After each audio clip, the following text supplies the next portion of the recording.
Alright, I got this frog hat on that my sister made me for Christmas. Very nice, little beanie. Custom crochet. I got this varsity jacket. It's got snaps. You can buy it for low on Loose Stuff Thrift, on Depop. Xbox 360 t-shirt. I got these random Nike jogger pants. I got the black Air Force One, Crime Force One, Work Force One.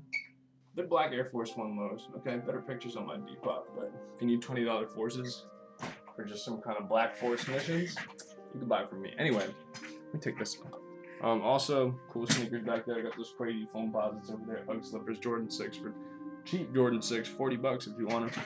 And if not, I'm just gonna wear them to the gym sometime. Anyway, Jordan 3's up there. Anyway, I'm gonna go through some of my favorite, first of all, I want to say shout out to our great president, Donald Trump. A lot of mixed feedback on how he's doing after this full year, first year of his last term, right? But he did just drop a ton of Epstein files. And I don't know about you, but I've been on that Jmail a lot, reading all kinds of stuff, very confused, trying to put pieces together. But when there's millions of documents, it takes forever to really get to know a guy just through his Gmail. I didn't know Jeffrey Epstein, but he's a fascinating individual. So I've been reading his emails, and I just want to share some of my favorites with you today. So I've got some pulled up here. Let me pull them up. Say what you want about Epstein. Jewish guy, he was a financier. Was he really that good at finances? He was managing money for important financiers, a lot of them Jewish. He was plugged in the global Jewish network. He was plugged in the global money network. He had dirt on politicians. He had a lot of political friends, powerful people. How did he get there? And in one word, I would say swag. The guy had swag. And this might be a controversial take, but, he's from New York. He turned 30. He was a math teacher at an important school. Shortly after that, he started networking his way to the top. The top, of what most of the world thinks is success. Money, cars, women, political clout. That's actually not real wealth, spoiler alert, but more on that later. I think he did it just because he was swaggy. He met people like Les Wexner, billionaire. He met people like Leon Black. He got the job teaching that started it off from this guy, either David Barr or Bill Barr. He's like a top cat in the government. He's the one who got him his first job working with young girls with no degree, no teaching certification. Why? If I had to guess, he was a good-looking guy, good-looking Jewish man. He had swag, he dressed nice, and he talked his talk. You know what I'm saying? He liked the way he talked. These important guys, they liked the way he talked, they liked the way he walked, and he said, you know what? Yeah, I'm gonna groom this guy into be the fixer who could fix up any kind of deal I need. Because he's good at carrying himself. He could talk to girls, he could talk to women, and most guys respect a guy who can do that. So anyway, I say all this to say this dude definitely had swag, and so he definitely had all kinds of women throwing themselves at him. Okay, even after some of these allegations, definitely before so, which is when I think the first email I'm going to show you comes from. To J.E. Vacation, that's Big Jeff's email. From one junker man who seems to be one of his women, one of his hoes, maybe one of his girlfriends, maybe just one of his many girls that, he had around for a variety of reasons. Subject, will you have a baby with me? The entire content of the email, title, it's a forwarded message, I guess. Will you have a baby with me? That's the email. Where's the best place to do so? Okay, never mind.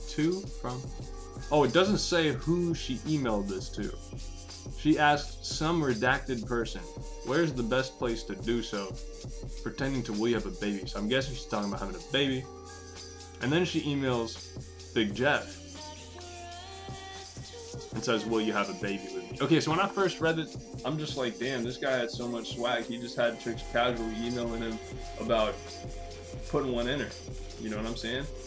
And I assume that's probably the case, although from this email, after reading it like that, maybe she was asking someone else, and she, because Epstein was somewhat of a pimp, with his whole scheme, which I don't recommend, by the way.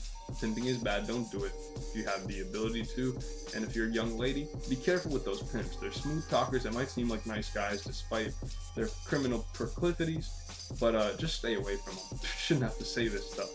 But yeah, Epstein was managing many girls, like some of these young internet guys are managing these internet girls, if you know what I mean, the OnlyFans and stuff. But he was doing it back then before, it was on the internet. But these women, it seems like after reading a lot of the emails, they'd email him asking for advice, how to woo these men, what sort of sexual activities to engage in, and he was definitely guiding them. Sick stuff. Anyway, here, so I mentioned Epstein had a lot of powerful friends. So one of them was like and one of them I think the government just declared as one of 6 names that were implicated in Epstein's criminal sex trafficking activities, implicated in some sort of crime associated with Jeffrey's crime. One of them is, I think his name is Sultan bin, we're about to find out what his name is actually. I mean, bin Amayim, one of those Muslim names. He's a Saudi prince. Check this out. Sultan bin Sulayman. Let's do some brief. Prince of what exactly? Sultan Ahmed bin Sulayman, CEO of DP World. What the hell? Named as co-conspirator. So this is like first paragraph of his wiki. So yeah, like I said, has not been criminally charged. He resigned from his executive positions due to his association with Epstein. So big deal guy in the Saudi. Managed the ports, so imports, and a customs officer. And then he was a chairman of this and that, and made a ton of money, I bet. Saudi money. So anyway, this guy was tight with Epstein. And here's an email. The Sultan says nothing. I don't know if this is a redacted email or he just replied with a space for some reason. But here's an email from Big Jeffrey Epstein to the Sultan from 2016 saying, "Thank you. They are a treasure. No girl in Dubai is safe tonight." So it looks like they were, talking about a pregame, talking about, okay, we could probably set up an evening or something. Or he's thanking him for some treasure. I wonder what that might be. Maybe he's referring to girls again, talking about a treasure. No girl in Dubai is safe tonight. So Epstein was over there flying around the world, doing whatever he wanted. All kinds of women. Dubai girls, girls from Mar-a-Lago, wrong, high school girls, Elaine Maxwell, older girls type of thing. Yikes. But again, you might be watching this, young guy, you might have no hoes. Maybe I'm in that boat with you. You might have never had a girlfriend. Maybe you want one. Maybe you think it's cool to have hoes. Maybe Jeffrey thought it was cool to have hoes, a lot of girlfriends. Where's Jeffrey now? You think he's dead? You think he's still alive? I really don't know. But he got caught. He got caught, and people like, there's like people like Andrew Tristan Tate, they kind of, you know what I'm saying? They had a lot of hoes. They got in trouble. They got in legal trouble. They were alleged sex traffickers. They got out of it. They seemed to not have any evidence that they were sex traffickers. But these other crazy governments like the UK and stuff that try to, Romania, they lock you up before you're convicted, no evidence. But still, you got to go through a legal battle. You got to pay millions of dollars. Yeah, I'm good. Maybe it's not that, maybe having no hoes isn't that bad. I used to be a guy that thought it was cool to have a bunch of hoes. Now, less so.